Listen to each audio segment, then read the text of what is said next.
Porn is probably the biggest pandemic in America right now. You might look at me and say, like, porn?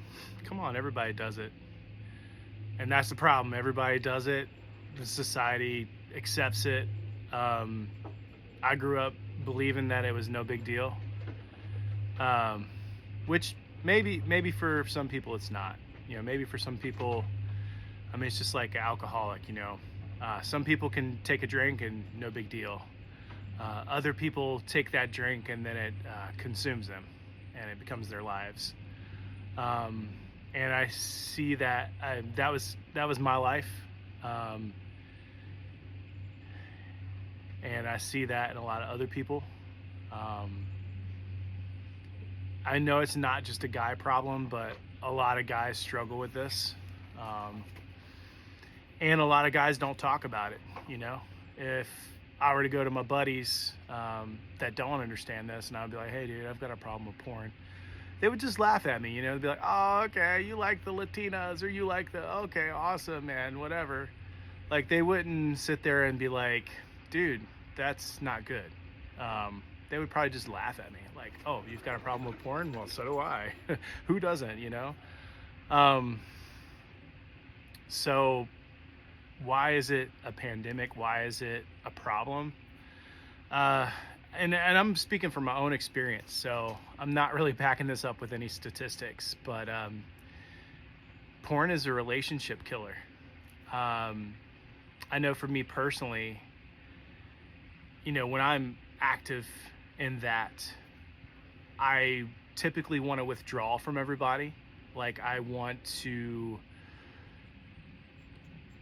basically just be by myself and not let anyone bother me, not really talk to anybody. I don't want to be close to anybody. I don't want anybody in, because I don't want them to see, what I considered the darkness. I don't want them to see that. Like, I'm sorry, I lost my train of thought, but that's one thing. I know it takes away my desire for my, in this case, my wife. If I'm feeding myself, that's basically what it is. If I'm feeding myself with porn, then, why would I desire my wife? It's like, I don't know, it's like eating junk food. You eat a bunch of junk food, and even though you were hungry and you're getting ready to go to a really nice restaurant and have a really nice meal, if you ate a bunch of junk food before you got to that really nice restaurant and that really nice meal, you might not want to eat that much. And it's the same concept. When you fill your heart and your mind with like porn and lust and all that stuff, you really don't have a whole lot of room for your partner.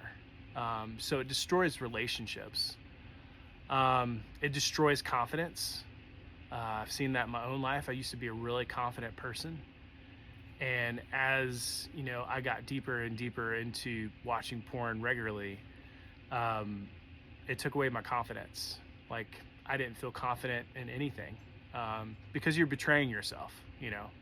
And deep down inside, you feel like, man, this is not cool. This ain't right. Like, I shouldn't be looking at this. But you do it anyways, and then eventually you lose that little thought, because what happens is you sear your conscience. It can be healed, and it can be whole, and it can be rejuvenated and made soft again and made sensitive, but you basically get desensitized, is the word that people use. But really, it destroys your confidence. It destroys your relationships with yourself, with others. If you believe in God, it destroys your relationship with God, because then you're like Adam and Eve in the garden, and you're like, we're trying to hide from God because we don't want him to see our sin, and we don't want him to see what we got going on. He's the one that can fix it. He's the one that can make us feel better. He's the one that loves us and cares for us. But maybe we've got the wrong perception of him. Maybe we think that he's out to smite us, which is what I thought. Instead of seeing him as a partner in the process, as seeing him as someone who wants to see us succeed and find victory. So anyways, I'm saying all this to say that if this is you and you're struggling with that, you're not alone, dude. You're not alone, man. You don't have to be alone in this. you can find people out there that are struggling with it too, and talk to them and find help for your problems. And that's also why I wrote this song.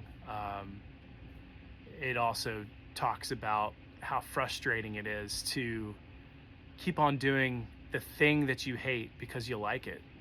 You know it's wrong for you, you know it's bad for you, but you just keep on doing it anyways. So I wrote this song about it.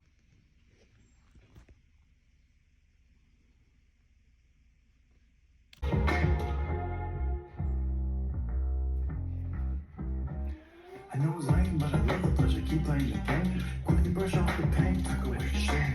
Treat my challenge like a treasure, and my treasures like a plain soul is able, and this addiction is cane. Wants to kill me quickly before I see the way. So sick and tired, man, I wanna make a change. Saying it's got me hurting all the hours today. Then it's back to the same old thing.